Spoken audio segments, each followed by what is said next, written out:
আসসালামু আলাইকুম dear viewers, আজ আমি আমাদের সেনাবাহিনীকে নিয়ে একটি ছড়া কবিতা করার চেষ্টা করছি।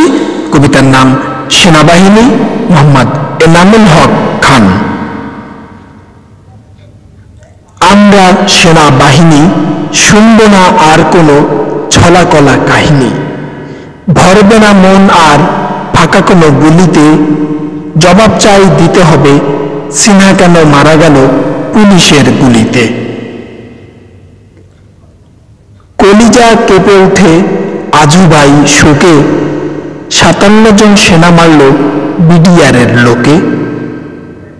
বিচারের নামে হয় শুধু এদেশে মাস্তি, সেনা হত্যায় হয়নি কো তাই আজও কারো শাস্তি।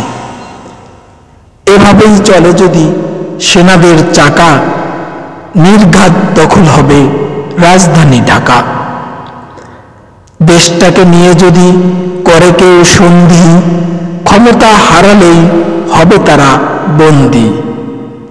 সেনাদের গায়ে ফের লাগে যদি টোকা, সিপাহী জনতাকে যাবে না তো রোখা। দেশপ্রেমিক সেনাদের দমনে যত হোক চেষ্টা, সেনারাই বাঁচাবে জানি শেষে আমাদের দেশটা। ধন্যবাদ।